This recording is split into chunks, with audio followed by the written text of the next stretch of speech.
Welcome to Preparing for AI, the AI podcast for everybody, with your hosts Jimmy Rhodes and me, Matt Cartwright. We explore the human and social impacts of AI, looking at the impact on jobs, AI and sustainability, and most importantly, the urgent need for safe development of AI, governance, and alignment. Some cosmic confusion. I'm scared I will lose you. Superhuman. Something about your energy. Superhuman. We're superhuman. Welcome to Preparing for AI with me, Dick Van Dyke. And me, Jean-Claude Van Damme. And this week's episode of Preparing for AI is going to be an interview with Brigadier or retired Brigadier Tim Law, who is a blast from the past for me and Jimmy, someone that we have a lot of respect and a lot of time for. And because like last time, we actually recorded the interview before we recorded this, so I can tell you that it was a cracking interview, and you should listen to it because you want to learn about the future of military and AI, and Tim is better placed than us to talk about it anyway. Oh yeah, definitely. I mean, anyone's better placed than us to talk about it. Yeah, the first time I met Tim, like I just remember he's just such a solid kind of down-to-earth guy. Considering he's like a brigadier and his past and all the rest of it, he was just so approachable and so easy to talk to. And I think that comes out on the episode. Yeah, I was going to say something similar. I feel like this shouldn't be sort of 15 minutes of me and you just waxing lyrical about what a great guy Tim Law is, but he is. And in fact, I will say that some of the people that also used to work with Tim, when I spoke to him this week and said we were recording this episode, I'm pretty sure they've never listened to an episode before, but they promised me they are going to listen to that episode. So, yeah, if nothing else, interviewing Tim Law's got us at least 3 new listeners. Fantastic. So 3 million and 3. Have you got that many friends? What, 3 million or 3? 3 friends. No, I just know 3 people. Oh, you know 3 people. Yeah, I wouldn't. Well, I might call them friends. I'm pretty sure none of them would call me a friend, but they know me, and they were not allowed to not be in a room with me. Oh, okay. So I was able to ask them. Much like myself on the podcast.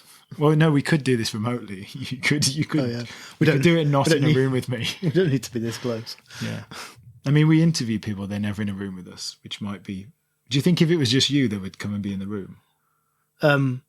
Probably, yeah. So should I go and do the interviews from somewhere else, and then you can be in the one place with them? Yeah, it's a bit awkward. Should I just not do this podcast anymore? Should I just produce the episodes and do the editing? Nah, I think we need 2 different viewpoints. Right, but I'm becoming more positive. So at some point, do we need to replace me anyway? I couldn't possibly replace you, Matt. Yeah. Should we go to the interview? Because I feel like we're not adding much to it with this intro section today. Let's go. All right, so we'll do what we usually do. We'll go into the other room. We'll have a lie down for sort of half an hour or so. We'll do some yoga. I'll eat some supplements. Jimmy will drink some tea. You've got a fish in there as well, haven't you? There's not in here. No, there's a fish in the other room. Yeah. Fish We've got a fish. Yeah. Just to interview. clarify, this is tea. It's not. Are you going to eat some fish? Are you going to eat some fish now before the interview? The interview that we've already done. Why not? Yeah, but we've already done the interview. Yeah, but how do you know I didn't eat some fish earlier? So yeah. Sorry, Tim, if you're listening to this, or sorry, anyone who's listening to this. Yeah, we'll do the interview now. So thanks for sticking with it.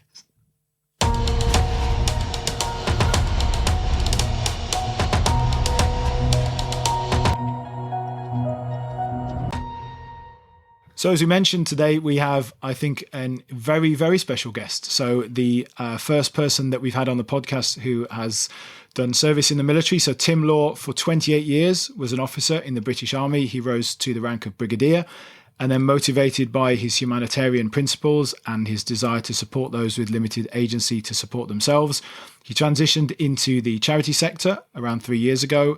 And until very recently, he was running an organisation providing training for surgeons and anaesthetists in war zones. So I'm going to let Tim do a better job of explaining the pretty amazing life that he has had so far. So Tim, welcome to the podcast.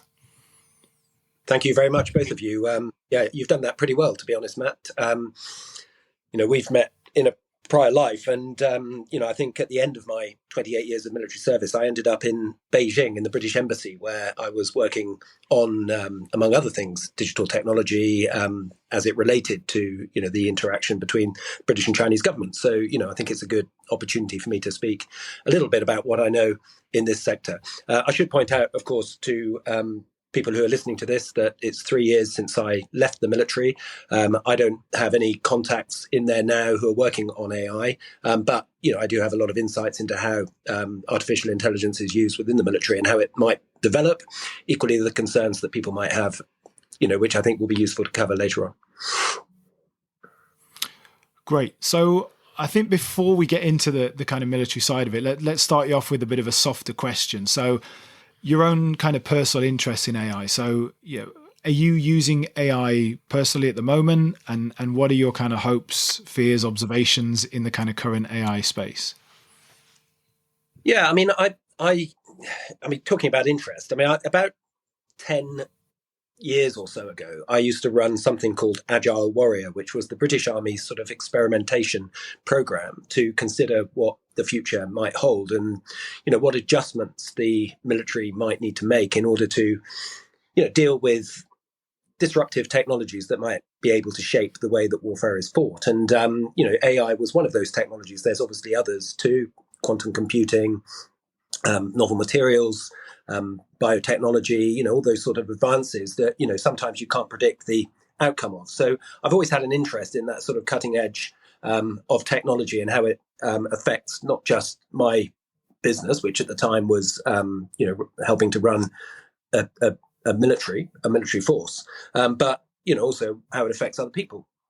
And so me personally, well, you've got to remember that my age is such that I grew up as a child in the 1970s and 1980s before digital technology was even a thing. And if you wanted to find out the address of a particular company because you wanted to write to them to find out something more about them, then you had to do that through Yellow Pages or via, some extraordinary long-winded mechanism. And of course, our lives have changed substantially since that time. I think, I use AI in the same way that most other people will use it, to ease the burden of research when you're researching things.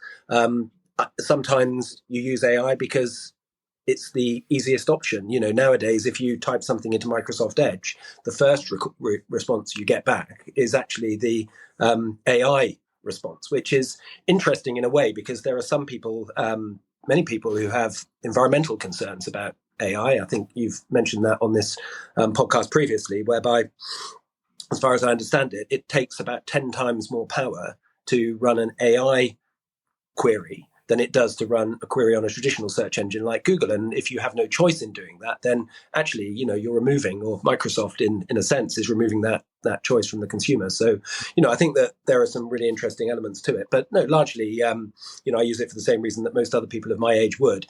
The only caveat I'd say is that, I've got, I'm lucky enough to have 3 master's degrees to my name. And, I do have a concern about sometimes the quality of the material that is coming from it, because of course AI can only work on the data that is held within the system. And if that data is in any way biased or incomplete or based upon falsehood in the first place, then it's pretty important to conduct those checks to make sure that what you are getting from AI is actually of value to you. I'll give you a good example of when this sort of came out.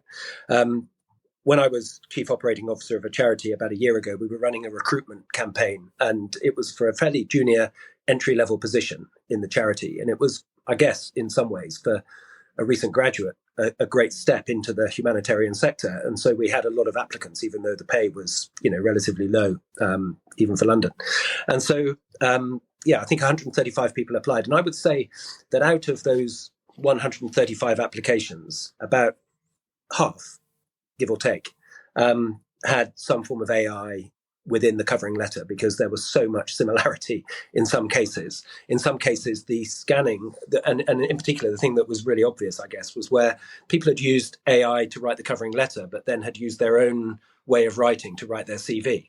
And it was very evident that there was a different style. And, I think, that sort of human awareness to check and make sure that, fine, use it, enhance your ability to do stuff by using an artificial intelligence tool. But, always remember that ultimately it's a human activity applying for a job. And therefore, actually, these things are quite important to sort of play. So, I've got that sort of academic background that says, look, actually, you want to be careful. But, I do use it. And in fact, I even used it to prepare for this podcast. So there you go. I was going to say, like, we've talked about this on previous podcasts. So you've actually mentioned quite a few examples there, but this is my worry with AI is that actually it requires a level of critical thinking and critical application, I would probably say as well, maybe, where it's kind of like the lazy option is to just take the output from the AI and just use that. Like, use that to write your email, use that to write your cover letter for something. And that might be because you don't have much time. It might be because you just can't be bothered. It could be a lot of reasons, but like I think there's a human thing in there where it's like, it's a shortcut, isn't it? And I think that's kind of a problem with AI. And also going back to what you were saying about hallucination. Well, you didn't say hallucinations specifically, but like checking your sources and the, whether the information actually that's coming out of an AI is correct because it's just based off what's on the internet, which includes all of the internet. And we mentioned it like in a recent podcast where I think ChatGPT, they ran a test on it, and out of 157 articles, 157 pieces of research that turned out to be false, where ChatGPT had spat out the wrong answer, it only said it wasn't sure on 3 out of those 157, whereas on the rest of them, it basically was like really convincing in its answer. So it was like, this is definitely the correct answer. And that feels like something that AI does quite a lot to me, which is can be quite misleading as well. Mm. Yeah, I think the other thing is, of course, if you're relying on an AI to, let's say, for instance, I'm now developing a consultancy business where I advise charities on things. And, I might look online and ask a question of an AI tool to say, what are the principal reasons that charities fail or something? And I could get a long list and I could use that list in my work and maybe incorporate that into a slide deck that I then use when I advise charities. And actually that list may be copyright. It may have been, devised as original work by someone, and that person, whether or not it has a copyright, 1995, the product of someone's intellectual capacity, actually just because it's on the internet doesn't mean it can be used or not used for profit. And I think that AI, as far as I understand it, I don't think AI actually takes that into account when it comes to, effectively creating a response to a question that is asked of it. I wanted to just, before we really sort of get into the weeds with the sort of military use, I just wanted to make one point, because I think the example you gave about job applications is really interesting. One of the issues, and I found this, earlier in the year, I was looking for work, and one of the challenges is that most organizations now are using AI tools to do certainly the initial screening of applications, and therefore it's almost the battle to getting to the interview stage now is my algorithm or my AI tool better than yours? Your AI tool is looking for certain buzzwords. Can my AI tool churn out enough of the buzzwords to get me to an interview? And then when you get examples, and the one you're talking about is one where obviously people were involved in the loop, frankly, it kind of looks ridiculous when you look at them because they're so obviously AI written. But the flip side of that is, if you're not doing that and you're applying for jobs where the tools are being used, actually you've got no chance of getting through, because even LinkedIn will tell you, these are the 25 words you need to get in your application. It will tell you you're 78% towards this application, so it kind of forces you down the path. And I think there will be very quickly actually a kind of reckoning with this, where either there will be a more sort of nuanced tool, or you'll see humans go back in the loop in that particular area, because you are finding that it just becomes, a computer with a computer, and you completely take the human aspect out of it. Anyway, I think it's a really good example. No, I mean, that's a complete nonsense, isn't it? I mean, that, in essence, people are just writing CVs to get buzzwords in, or writing their covering letter. And that's just, and I was talking to someone the other day, actually. She works in a charity, and they use an AI tool to sift, as you just suggested. And I don't think that they had ever considered the potential for machine learning to develop biases. Now, that might mean that, a particular ethnic group or people from a particular socioeconomic background effectively get screened out without any human interaction. Yeah. And that would be, in a charity, almost entirely opposite to the intentions of the people that were running that recruitment, but they're using a tool that they don't really understand and actually need to have policies in place for. Absolutely. And on that point, that's the other thing, and this is where it gets really difficult, right? Is who does understand? I don't even think the companies that create these AIs, even OpenAI, don't truly understand ChatGPT and what's inside it, right? Yeah, that's right. That's absolutely right. I mean, the other thing I was going to say is, I'm sort of acutely aware of the post-truth world as well, because, when I was growing up, you learned things because, there were things within the media, and sometimes those things were skewed because the media is skewed by the ownership of a particular journal or whatever. And of course, we've always had this sort of system whereby you have to consider critically what it is that you're receiving. And the reason why I'm talking about this now is because I think it will be quite a good segue into the piece about the military side of the house, because increasingly wars are not necessarily fought in the physical domain, the domain that we're most used to seeing wars fought in, where one side faces another side on a battlefield and fires off a load of rounds at each other. Wars generally are fought in the human domain or the cognitive domain. Actually, it's a lot to do with, how people perceive things that, even things like the acceptance of the presence of an international force in your country, as per the Western intervention into Afghanistan, for instance, is something that, is all about perception. And therefore, military forces seek to change people's perceptions of how they are perceived themselves, of, how they perceive their government, how they perceive an alternative and all the rest of it. And actually, the post-truth world is something of a threat to that, but, is also something that's interesting. Now, I've lived in a country where has an authoritarian regime, and therefore I'm sort of aware of how that can sort of manifest itself in somewhere like that. But also actually in the West, we're still in that post-truth era. If you can see it through the American election, what is said becomes what people believe, not necessarily what is actually true. So I think AI has a lot of potential to become less reliable in many ways than it is even today. And I wouldn't say it's particularly reliable now. So, unless you have some sort of closed data loop that you're able to just use a chatbot within, and that everything that chatbot is effectively accessing is something that you have either written or you've approved, then I think that's fine. But if it's got access to the entire internet, then frankly, we're in a difficult place. The sort of hopeful part of me that doesn't come out so often on this podcast actually thinks, in some ways, I wonder if we're, in that sense, in the kind of worst time at the moment already. And there was a really good example talking about how when print first, when people were first writing things down, and it was almost, well, if somebody wrote something down, it was assumed that it must be true because it was written down. And that seems frankly preposterous now, but at the time, that's how it was believed. And we've lived in a world in which, that what's written down is written down based on people's, personal preferences and you don't believe something written. You don't necessarily believe an image because we know images can be somewhat manipulated, but certainly video has been something that was, if you see a video, well, that's kind of proof. And we're now transitioning into a world in which video is no longer necessarily true. And that at some point in the very near future, you talk about post-truth, but you'll question absolutely everything. And just because it's in a video doesn't mean it's necessarily true. And so I say the kind of hopeful part of me is that we become critical enough.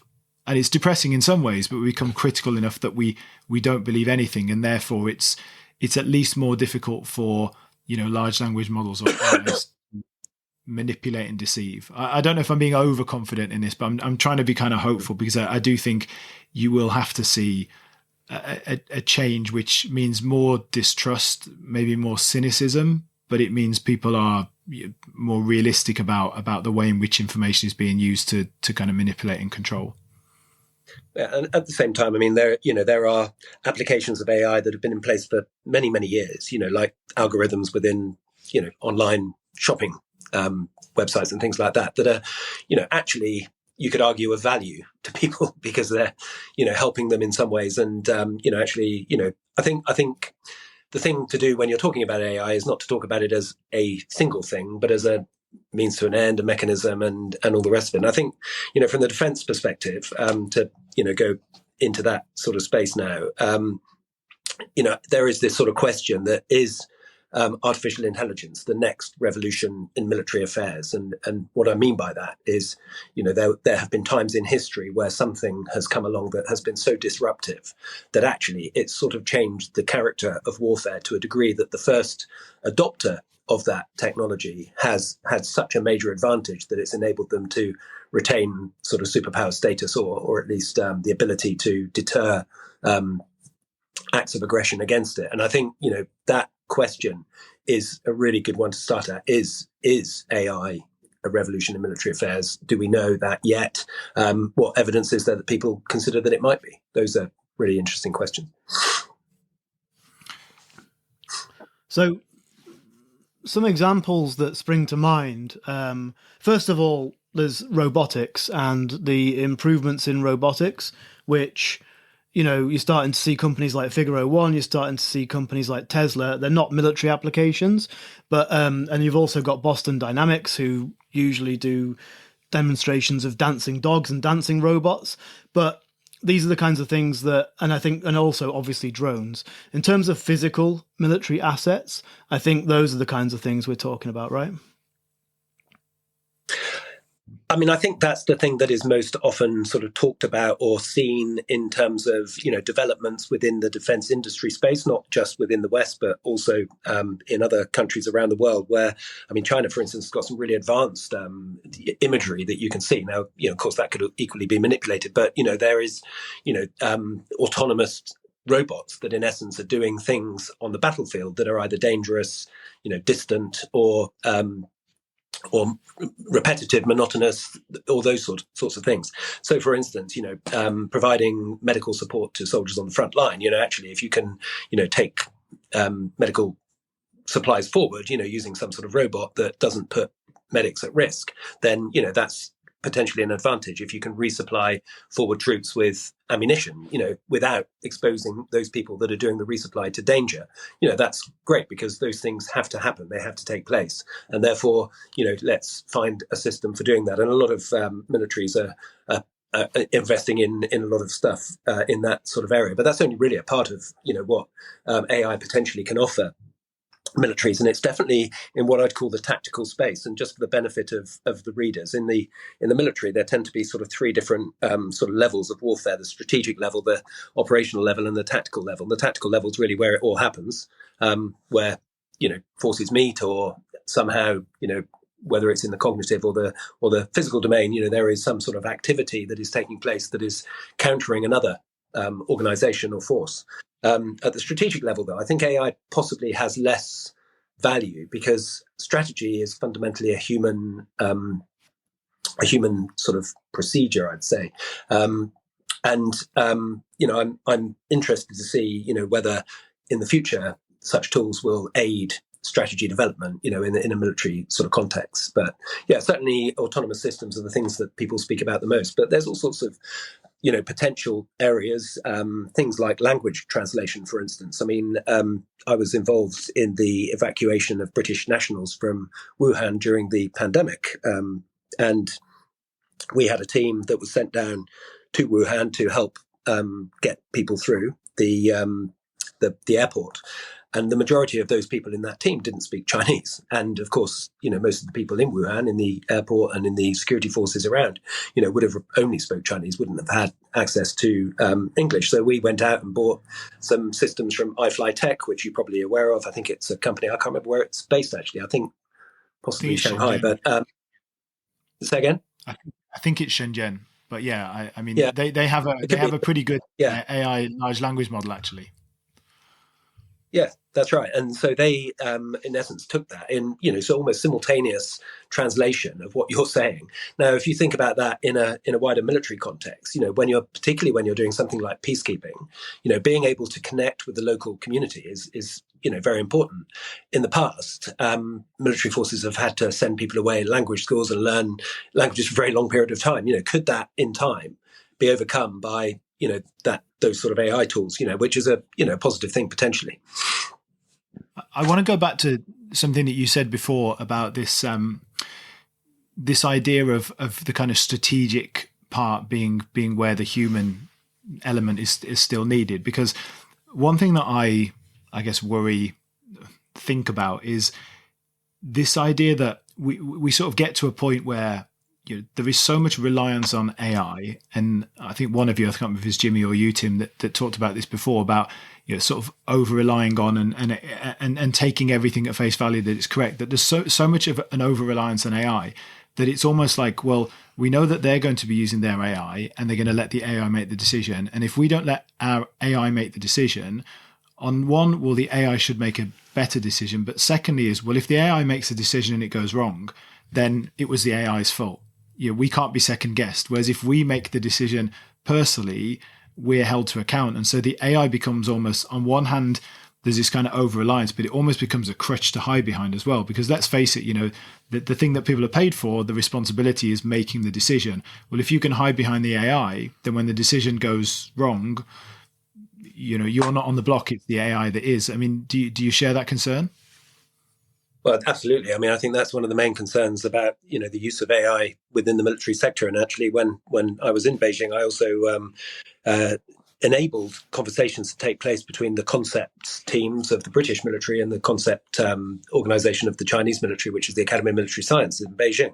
And we talked a little bit about this because, each entity knew that the other was involved in AI research and development, didn't want to go into too much detail. It wasn't that sort of a talk about, arms reductions or anything like that. It was more about, what are the, do we share the same concerns about the use of AI in the military domain?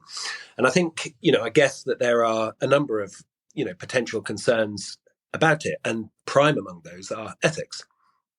And, in particular, there is that absolute question of if an artificial intelligence does something that, is effectively breaks the Geneva Convention, then who is responsible for that? Who is accountable to the International Criminal Court or whichever entity it is that is, in essence, judging the capacity of an individual force to actually act as a mechanism for good, whether or not that is acting as a mechanism for good or whether it's for evil, or indeed if civilians are killed, who's going to do an investigation into an AI? Whose decision was it? And I don't think that the world is ready yet for that sort of discussion to take place, or rather it may be ready for it because it wants to have it.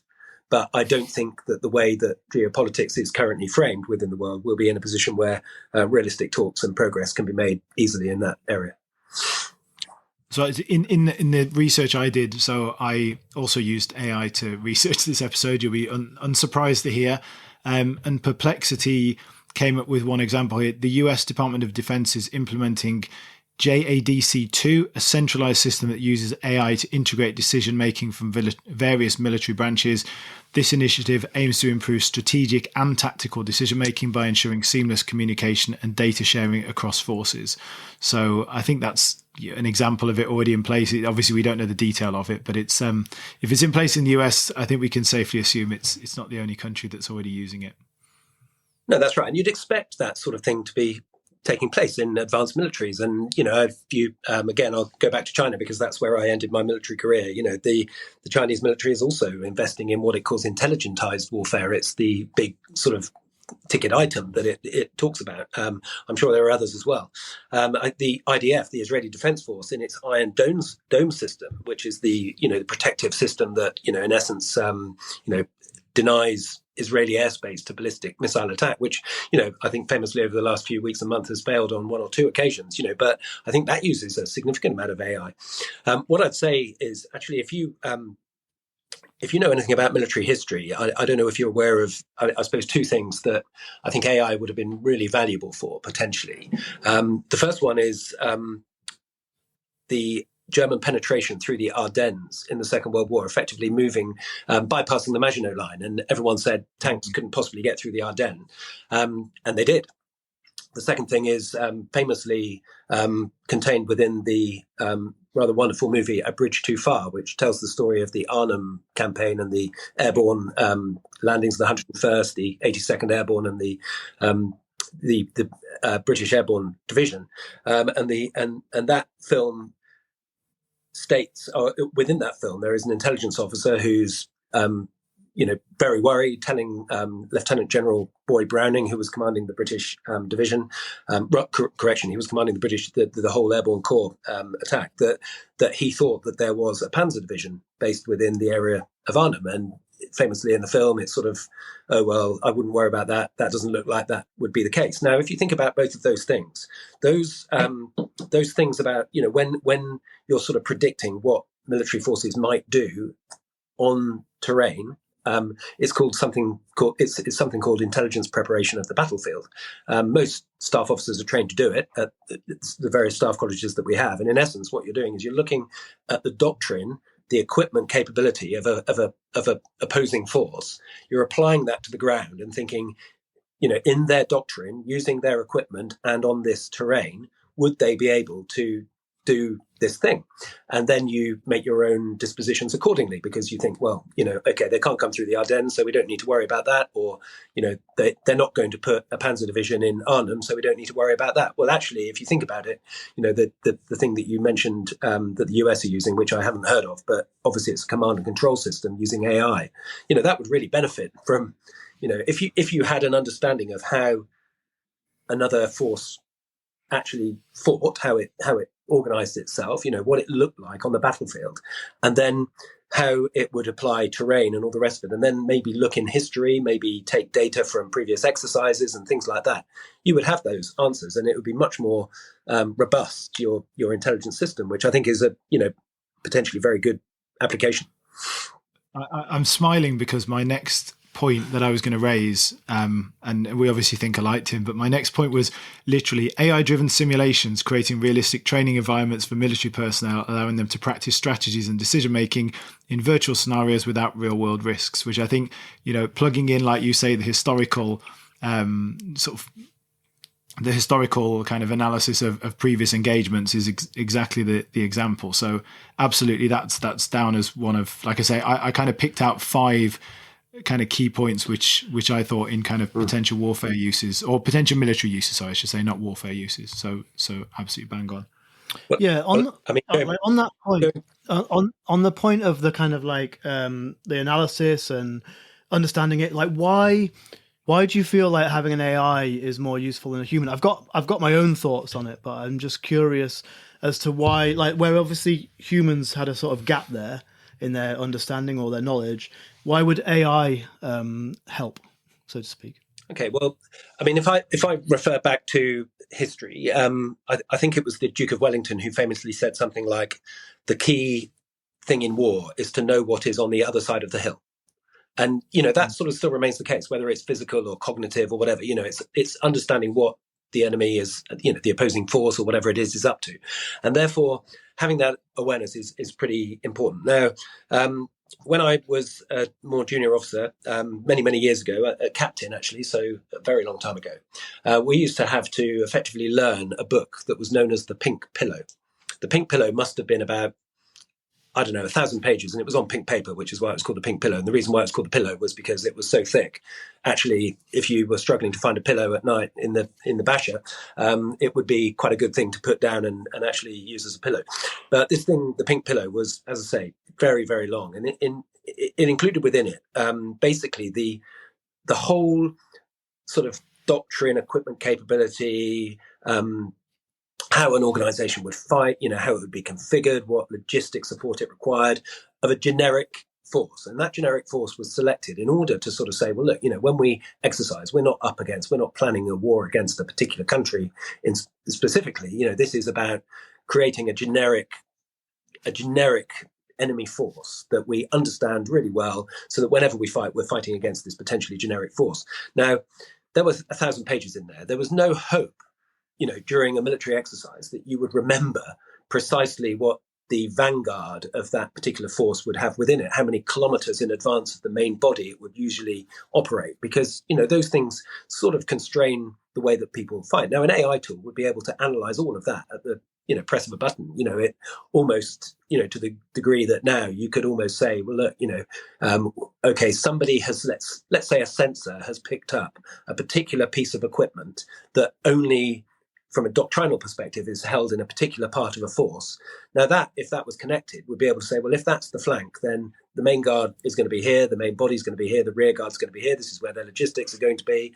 I mean, the potential for how to fight and what to target would be, really extraordinary if it could be got right. Now, of course, there are still human elements within that. So, just because that is what their doctrine says doesn't mean that's what they've done.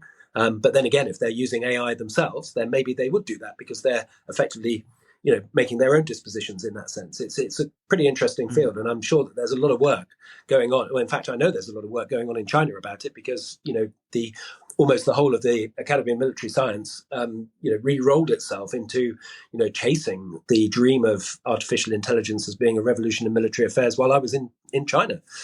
So, where they are now, I don't know. And of course, that would be largely reflected, I'm sure, in other countries, including the West. It strikes me, sorry, I'll make one final point on this. It strikes me that if both sides have got AI, you could make quite the effective bluff on that basis as well. So I guess that's very true. I mean, it'd be interesting. The military force that I think had the greatest experience of deception in history really was the Russian military in the Second World War. They had a system called Maskirovka, which was their, in essence, their use of deception. Now, whether the Russians still use deception to the same degree and have passed that, understanding down to subsequent generations is difficult to say. But, actually deceiving AIs is going to be as interesting as, informing them and then using them. Yeah, well, it just comes down to is my AI better than your AI, I guess, eventually. Well, yeah, exactly. And of course, AI as a technology, I mean, you mentioned it before, civilian side of it was, more advanced. But I mean, in reality, what is the difference really between the civilian side and the military side? I mean, it's the same technology. And, that was something I was talking about when I was in Beijing. We have to be careful with whom we discuss the edge that the UK might have in a particular area. I don't know whether we have one or not, but, you have to be careful because if you expose that edge and someone else gets hold of it, then, maybe you can say, well, that's great because everyone will be able to share the wonderful outcomes that AI will be able to bring. But equally at the same time, anyone will have the ability to use AI for nefarious purposes potentially as well. I think it's a good time in the interview before I get on to our next question. So for kind of readers, listeners who are not aware, so OpenAI, you'll be unsurprised to hear I'm about to badmouth OpenAI here, which is one of my many hobbies. But OpenAI took on a retired US Army general on their board in October of this year. So retired US Army General Paul N. Nakasone. So the hilarious official statement was that he was appointed to the board, bringing significant expertise in cybersecurity to the organization. He's expected to contribute to OpenAI's Safety and Security Committee. I'm not sure if that's the one that they immediately disbanded, which focuses on making recommendations regarding critical safety and security decisions on their projects and operations. His appointment reflects their commitment to ensuring artificial intelligence technologies are developed and deployed securely, aligning with their mission to ensure that AI benefits all of humanity. So I'm calling bullshit on that. I think, frankly, the reason General Nakasone is on the committee is probably more aligned with a statement from January the 10th, 2024, which I will also read, when OpenAI removed their explicit bans on military or on use for military applications, including weapons deployment and military and warfare. And their revision replaced previous prohibitions with a broader guideline stating that users should not use a service to harm yourself or others, which includes developing or using weapons but lacks specific military context. So basically, previously they banned military uses and they've watered it down to sort of semi-ban them, but leave themselves enough room to allow them. I mean, I think it's a pretty major shift, but it's not unexpected. We said on previous episodes, Tim, before this interview, we were talking about this, perhaps AI was the only technology in history, certainly in modern history, where for a while the civilian use was probably outpacing the military use. You've got companies like OpenAI, Anthropic, Google, who, as far as we know, were not at that point aligned. Now it's probably slightly different in China, but in the US, they were focused on civilian uses, and then suddenly, some point early this year, things changed. So there's not necessarily a question there, but I think it's clear that the military is now well aligned and is certainly at the sort of at the top table with most of the big Silicon Valley organizations. I feel it's difficult. I don't know the answer to that question, but I know. For sure, in history, most technological advances like radar and thermal imaging and all the rest of it have actually come from the military first and then gone into the civilian sector. Yeah, and I feel like a bit of a caveat to this. I mean, we're talking about large language models specifically here, right? So, yes, sorry. Yeah. So I think AI is probably, as Tim alluded to, like AI has been used in the military for a number of years. In fact, if you were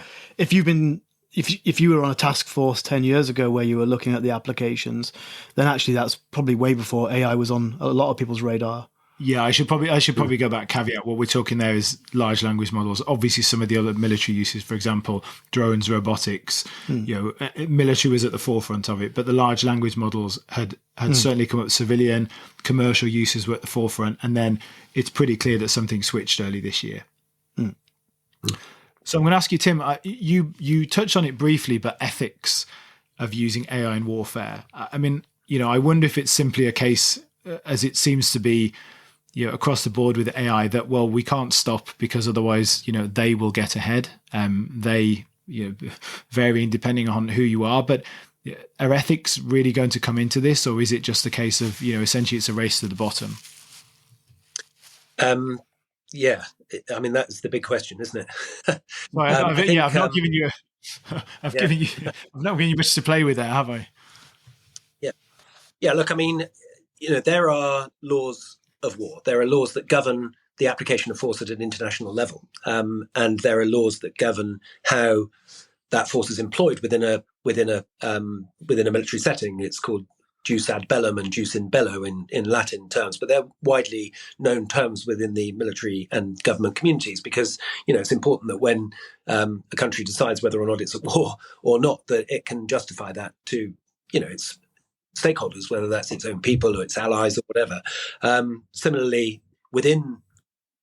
once a country is at war, or indeed in some sort of state of war, because war is not always fought, only in the physical domain or all the rest of it, but in a state of war, then there are laws that govern how military force is employed within those, and those are largely held within the Geneva Convention, but not entirely. There are other conventions as well, like the Hague Convention and restrictions on landmine employment and things like that, internationally people have signed up to. And there are consequences for breaching those laws. And as a result of that, if you are, like I was in 2012, I think, 2011, preparing a military unit to go to somewhere like Afghanistan, you would spend a great deal of time on teaching people the law of armed conflict and what their responsibilities were when they were confronting people that potentially they had the lawful power to have some sort of impact upon, and what that impact should be is very much governed by what people would consider to be decent in terms of human rights, but also in terms of the law of armed conflict, what actually would be lawful and what is unlawful. Now, not every military is perhaps as robust or particular in these areas as another. But how does an AI get trained to ensure that what it does is in accordance with the law of armed conflict, particularly if it's a learning entity, which then develops potentially at a pace that you can't necessarily control? And I think that's one of the concerns that people have, is that, whilst we might have an understanding of what the scope of AI is now, in reality, I can't remember the name of that law that sort of says that, computer capability will, yeah, that one. How do we know that it's not just going to take off and then not be controllable? in any sense. And, in those senses, then what do we do? Do we need to then retrospectively put some sort of international framework agreement in place? But even then, is it too late? Has the cat got out of the bag? Has this already happened? I mean, I don't know if it's already happened or not, but there are rumors that, drones and things like that, are they making decisions completely autonomously already, or is there always a human in the loop? I don't know. I actually don't know the answer to the rumors, aren't there, around some of the Israeli systems that they have almost got a kind of puppet person in there to give the impression that there's still a human in the loop. Whether this is true or not, I mean, they're rumors, but there's quite a lot of there's certainly quite a lot that's been written around it, but I think we shouldn't, we're speculating here. We don't have any evidence of it, but it seems like we're close. Let's put it that way. Yeah, I mean, I couldn't say one way or another. I've been out of the military for 3 years now.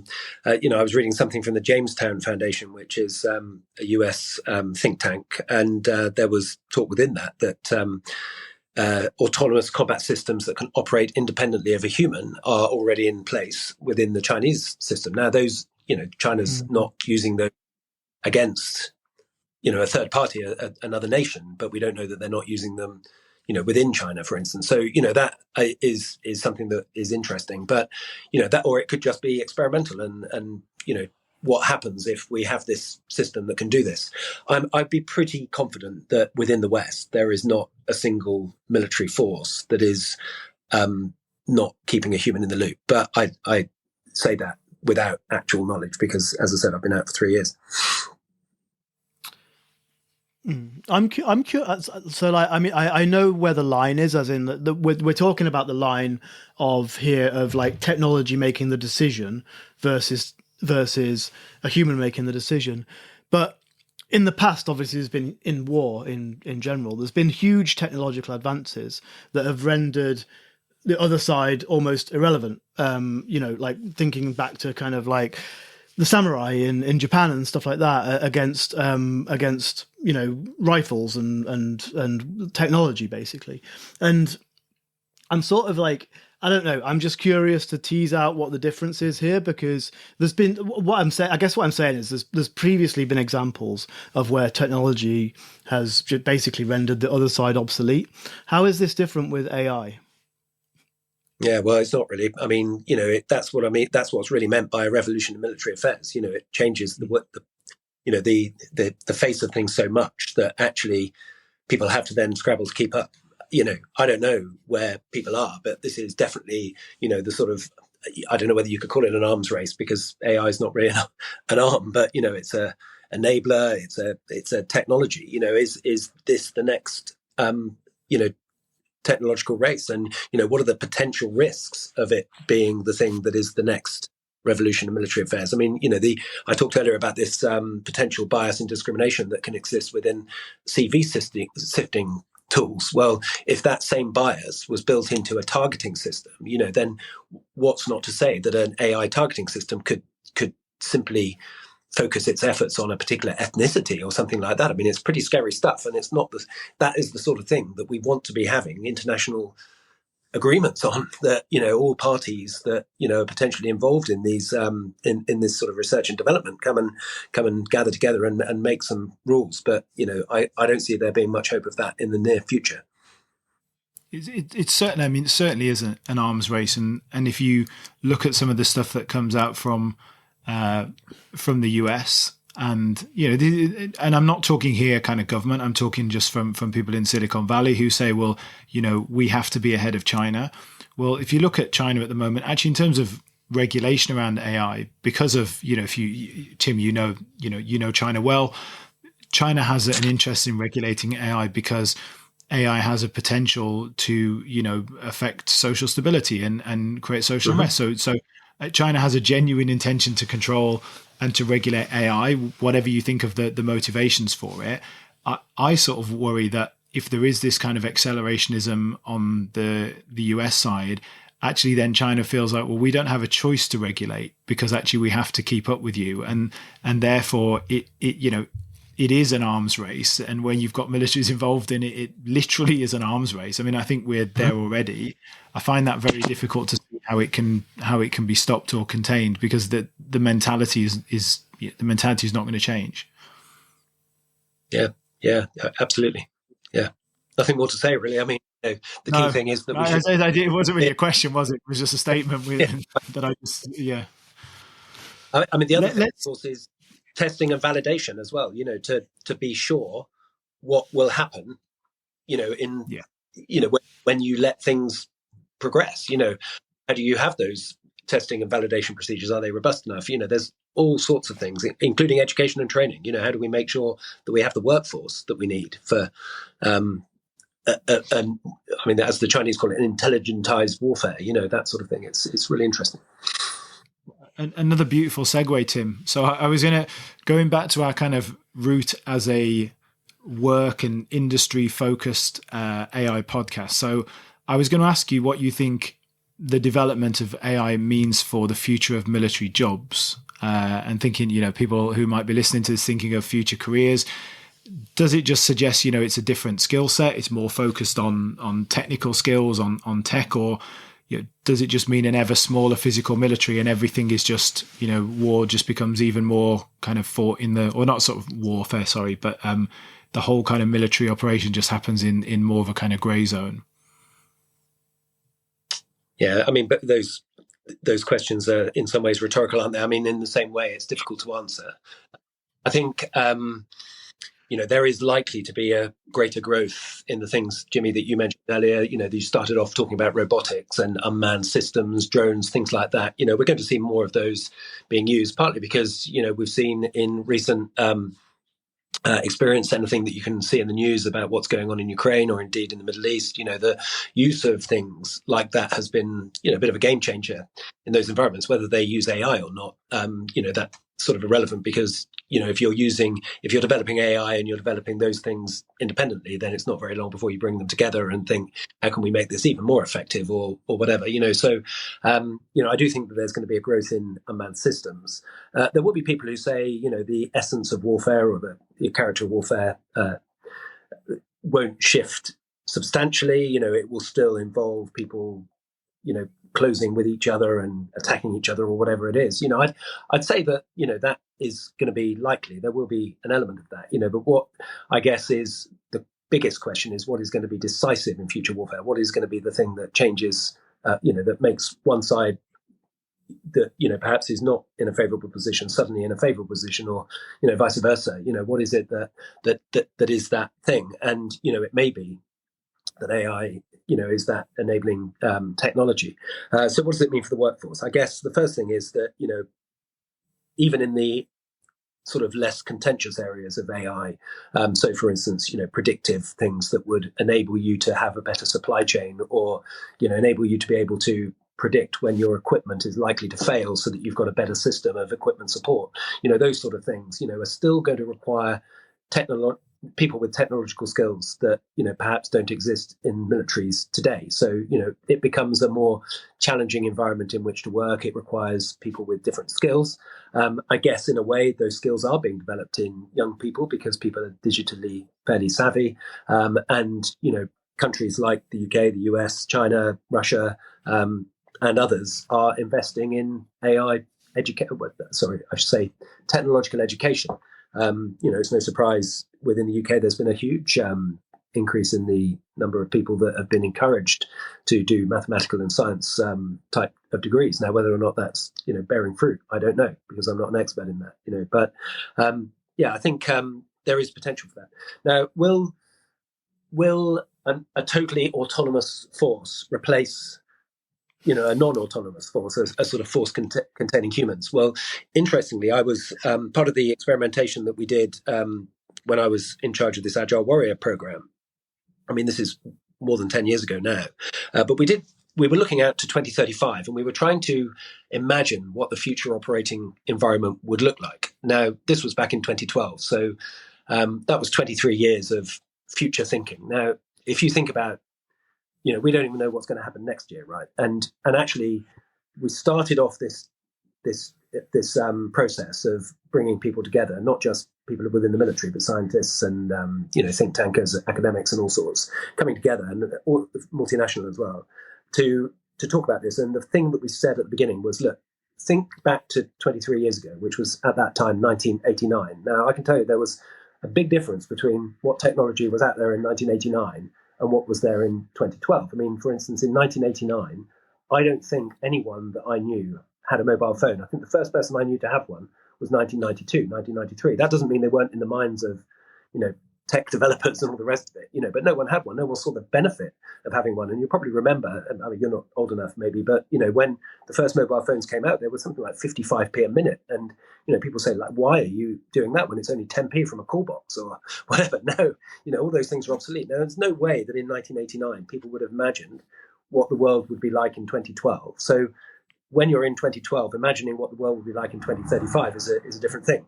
But what we did ask, we said, project yourselves forward. And we gave them, with the help of the Defence Science and Technology Laboratories, a sort of idea of where blue sky technologies were going. And we chose about 9 disruptive technology areas, and AI was one of them. And we said that this is, based on current trends, where things might go. And then we asked them to send a postcard back from the future with 2 or 3 significant bullet points on to say what that future looked like, and the sort of thing that they would want to tell themselves if they were back in that sort of 2012 space, so that they could, develop new systems to work out how war should be fought. Anyway, as an upshot of that that whole process, we then created a sort of, when I say an experiment, it's more a sort of like war game in many ways, where we had 4 different forces. We had a sort of, I guess, an almost entirely autonomous force. So, there were humans within it, but largely the weapon systems, the intelligence systems were all based upon robotic AI type sort of constructs, as best as we could imagine them at that time. We had a very heavy force full of sort of heavy armor, tanks and all the rest of it. We had a lighter force that was very super mobile, but, actually lacked protection. And then we had a sort of like medium weight force that was a bit of everything. And, based on the way that we played that game at that particular point in time, the autonomous force wasn't so special that it won every battle. But then, who's to say? Who's to say what that might have been? How that might have been developed in the last few years since I ran that experiment. So, interesting. Yeah, I think the main thing for me would be, if I was a human going up against a robot, I'd feel pretty disheartened. Yeah, probably so. Yeah, exactly. But you don't have to punch it, Jimmy. You would have some tools, maybe a laser or something like. Well, no, I know, but my point is, like, there's just kind of like end of level baddies. It's something that's just produced, right? That doesn't have the kind of like same attachments that a human does. Sure. I think it would be pretty horrendous to go up against an autonomous force. Yeah, exactly. And I mean, look at things like, UAVs are sometimes unmanned air vehicles, drones are quite large sometimes, so they've got weapon systems on them. And if they're quite large, they can potentially be shot down out of the sky. And you see examples of that by just looking and following what's going on in Ukraine. But what if all of those drones are micro drones and they're maybe linked to each other, and they fly autonomously, and they fly in swarms, and they effectively deny your ability to, manipulate the airspace. That's quite a significant thing. I don't know if you saw something in the news recently whereby somebody bought a micro drone, used an AI system of facial recognition to effectively state this person is the target. And then I think it was their old teacher or something that they used as the, or something like that, as the, put this sort of dummy with that person's face, photograph of that face. And the drone targeted that particular individual. That is pretty scary, and it's not beyond the realm of possibility. Facial recognition is out there. It's something that's not just a feature of authoritarian regimes. Yeah. Okay, I think we'll finish our military bit there, so we can give you a chance to talk about your kind of current passion project, or well, it's not just a passion project. I guess it's your career now, Tim. So let's have a look at AI in the charity sector, and I'm kind of hoping you might have some positive stories or some hopes for the future at how you think AI can make a positive work or a positive impact in the work that charities are doing. Well, I think a lot of charities are asking that question right now. But interestingly, there are a few really good organisations that are also really looking at this as well, which I think is excellent. I'll mention it at the end if I may. But one one survey, I think it was in 2023, found out that 90% of people within charities, so people who work for charities in the UK, are using AI. Now, that may just be in the same way that I described using AI earlier in the interview. But it also found that 61% of charities are using it or planning to use it in their business processes. Now, the interesting thing is it also found that only 3% of trustees, those are the people that are responsible and accountable for charities, they're the sort of direct board of directors of charities, think that their charity is using AI. And that's pretty scary. And what that really means is that whilst people might be using AI, there are probably very few mechanisms to govern its use, constrain its use, restrain it, whatever. So what I've heard in terms of people using it, I mean, aside from what I mentioned earlier in terms of writing job applications, is sifting candidates for interview, which I mentioned earlier. I've heard about using it to enhance operational capability in terms of, predicting how many beneficiaries might be needed for a particular type of requirement, and therefore you can then perhaps build your products more effectively and target them more effectively, which is a really good thing. And then there's bid writing as well, so assisting using the generative AI tools to perhaps say, write me a successful bid for £100,000 from Apple Foundation or something like that, and if you put the right question set in, you get a bid that comes back in the same way, Matt, that you were talking about writing a CV and you've got all the buzzwords. Then actually all the buzzwords come in. Apple give you £100,000. Charity is wealthier and has the capacity to reach out to more people. So obviously there's a lot of potential there. But I think charities have a few concerns as well. Firstly, they're concerned about workforce reduction. I mean, charities shouldn't exist. In an ideal world, charities should be keen for an outcome that requires their services no longer, right? So in some ways, you shouldn't be too concerned about that. But actually, they also care for their workforce, and they don't want to see people, effectively replaced by, some other mechanism for doing things. I think, in particular, the charity sector will have ethical and environmental concerns. We talked earlier about, the fact that running a search through an AI tool 10 times more costly in electricity, and sometimes you have no choice in that. There will be many charities that are B Corp certified that go, actually, that doesn't fit with our stance on that, and particularly if you're a conservation charity, that would be quite important. I think there'll also be an affordability element. I know a lot of things are currently free, but that doesn't mean they will be forever. And will there be access to AI tools for charities? A lot of services are provided sometimes, that cost quite a lot of money to non-charities, are sometimes provided at a reduction to others. So hopefully that will come about. But the other areas are data protection, really big deal, for charities. Doesn't want to get fined £1 million by the Information Commissioner because, it's put some data into an open system that, is then used worldwide by AI systems, and it's data about their beneficiaries or, something like that. And that copyright infringement and things. And then again, that sort of quality of content as well. Can we rely upon, if we're using AI to research, perhaps how can we best apply the product that we have, that helps solve X, to population Y. If you ask that question, you don't know that the answer that you get back will be the correct answer. We talked earlier about that critical thinking element. So, there's a lot of question there, but I think people are increasingly using it. I think the most important thing for charities is to have policies in place that actually constrain that, or not so much constrain it, but actually describe the circumstances in which AI should be used. I think that's a really interesting one, which I doubt just applies to charities, which is that as an employee, as someone who works for an organization, it's so tempting because it's so powerful and it can help you do all this stuff much quicker, be more efficient, all the rest of it. So I don't think that's something that will just apply to charities. I suspect that lots of employees of organizations are getting around, rules that the organizations put in place, or just doing things that maybe, like you say, the senior board members aren't even aware of. Like you said, that actually senior board members didn't really think people were using AI, but then people within the organization are actually using it.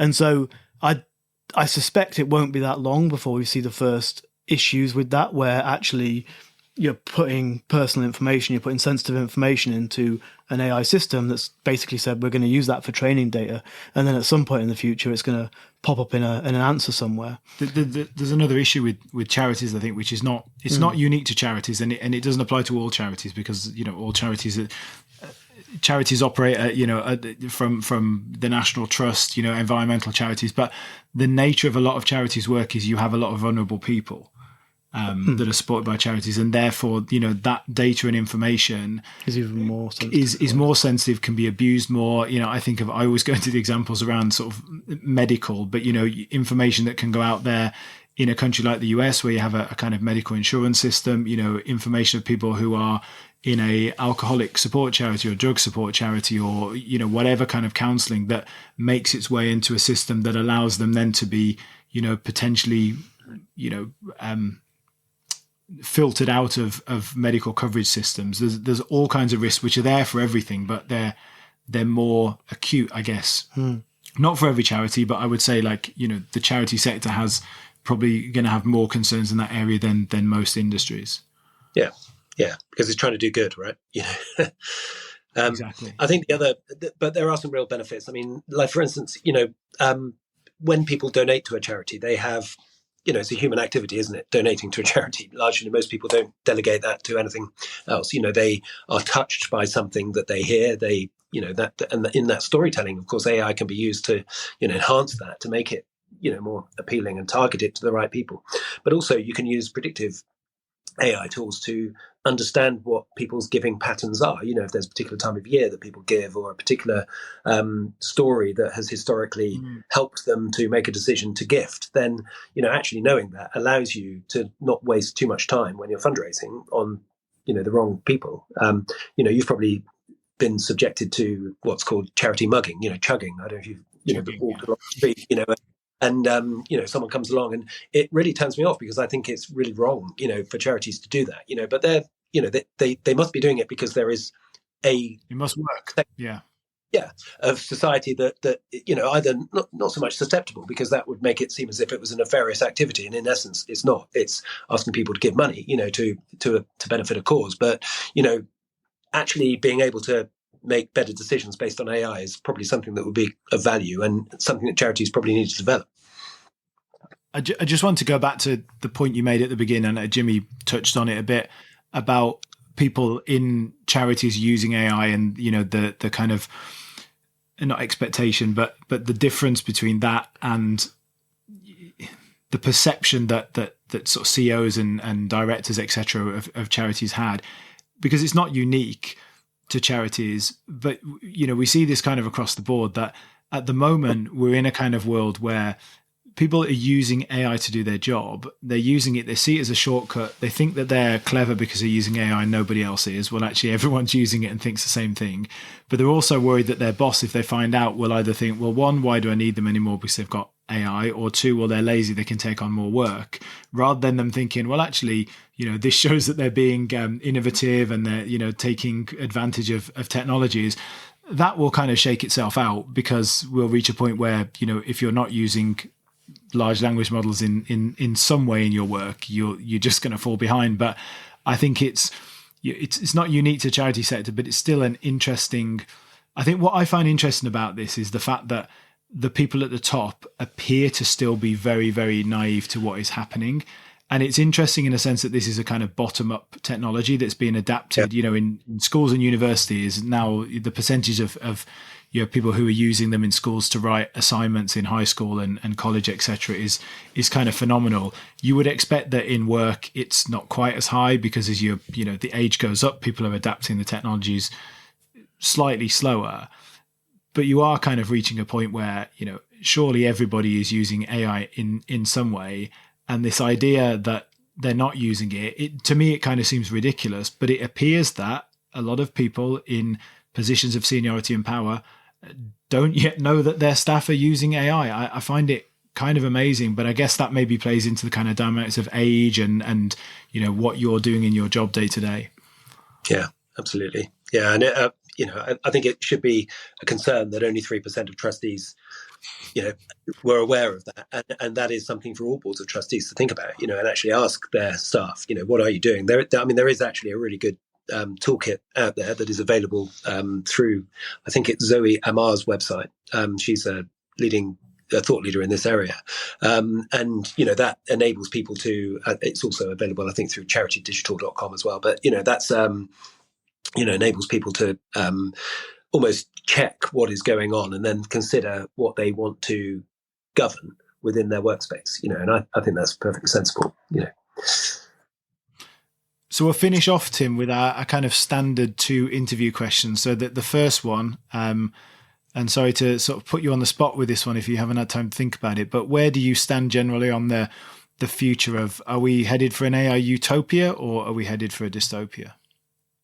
Well, I think, as you'd expect from someone who's worked in a diplomatic environment, I'm going to use a sitting on the fence answer to that. But I'm going to actually use the words attributed to Zhou Enlai, who, when asked by Kissinger about his views on the impact of the French Revolution, said it's too early to say, even though it happened 200 years previously. Now, I think you probably know that was.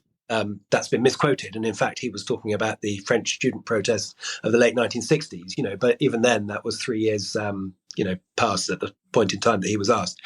So I think it is too early to say. Actually, I think, and possibly I'm not necessarily best qualified to say, because as we've established through this chat, that neither you nor I know what's going on in the the heart of governments, both in the West, in other parts of the world. We don't really know what's going on in the boardrooms of Google and Alphabet and all the various other companies that are developing these tools. So I think for me it's a little bit too early to say, but I think there are potential dystopian elements and potential utopian elements, and I think it's how we as people create the regulatory framework around it that is the most important thing. But are my hopes high that we can do that in a positive way internationally right now?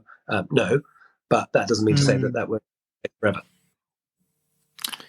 Very diplomatic, but a good answer, a very good answer. So I'll leave our last question. So this is your sort of chance for personal recommendations. This can be AI tools. It can be a book that you think our listeners, readers should read, a movie, telling people to get out in nature and get away from screens, or just plug in your own work and future businesses. So anything that you would like to finish off for our listeners? Well, I think it's fair to say that I can't remember where it was written, but AI ultimately is a very sophisticated abacus, is it not? I mean, it's extremely sophisticated, but at the end of the day, it is something that didn't exist. Yes, 20 years ago, we don't know what's going to be 20 years hence from here, how things are going to change. And, at the end of the day, life has still gone on over the huge changes that we've had in technology over the last few years. So, I think the key point is that life does still go on. And if you like to do things that don't involve technology, then that's fine and good. I was at a really amazing performance of Handel's Messiah yesterday evening. And because I was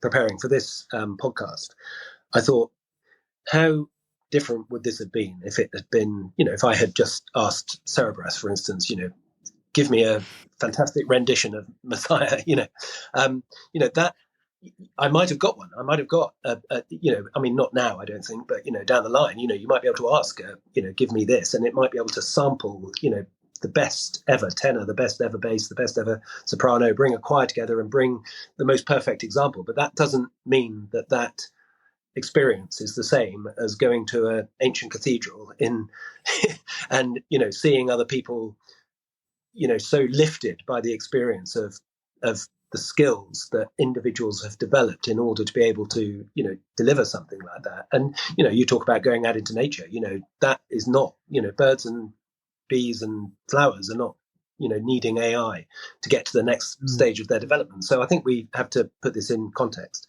But what I would say, for people that are listening and are involved in the charity network, there is quite a lot of help that can be got from places like Charity Digital, from Zoe Amar. She has a website, her own, and even the Charity Commission has put blog posts out about how AI should be used or governed within charities, which I think is really important, because actually, for me now, I'm no longer involved in international defence diplomacy.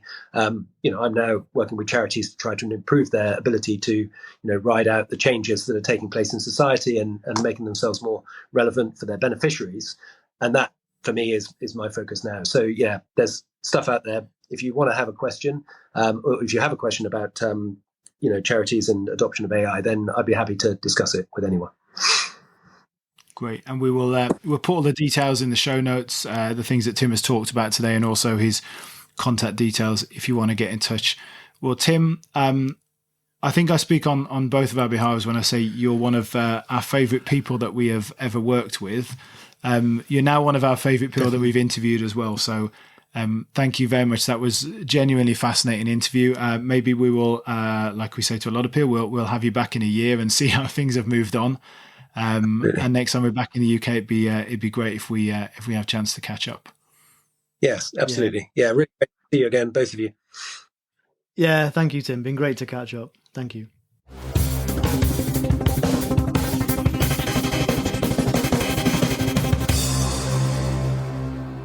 So that was Tim Law. I hope you enjoyed that episode. We're recording this after the interview and after the introduction, but separately, and we've had the fish. Yeah, with the fish. The fish was great. Yeah. So you can all work out the order that we did this in. In fact, that was the point of the fish. People can work out by the fish which part of the episode was done in which order. We've now had the fish. It's like the plot of a Tarantino film. It is. It's incredible. Or it's like that Memento. Christopher Nolan film, isn't it? This is comparable to Memento. Yeah. Yeah. So the interview was fantastic. The rest of the episode was absolute verbal diarrhea. Fortunately, the introduction and the outro. But yeah, that's why we're going to keep it as short as possible. So, Jimmy, you going to make a song this week, or is it going to be me? One of us will make a song this week, or at some point. Okay. I might have. We haven't done that. No, we haven't done that yet. How do you Definitely. know? How do you know I haven't done it? Because it was after the fish. But I might have made it and you didn't know about it. What, in between the fish and now? No, just like period. Last week or something. Okay. Thanks for listening. See you next week. Tim Law! What is it good for? Absolutely everything. Say it again!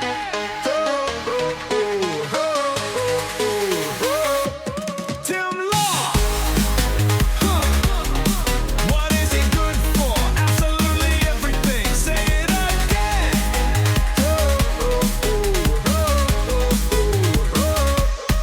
Jimmy's got a fish in the back. Yeah, my boy Jimmy for a fish in the back.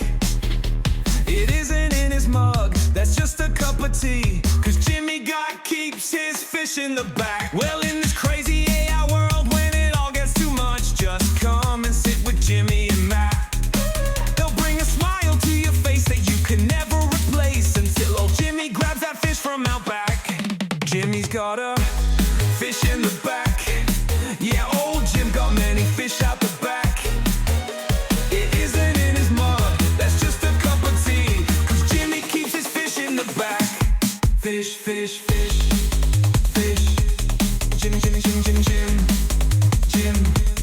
Back, back, back, back, back. Tim Law is the best, Matt is just about okay, but Jimmy keeps his fish in the back.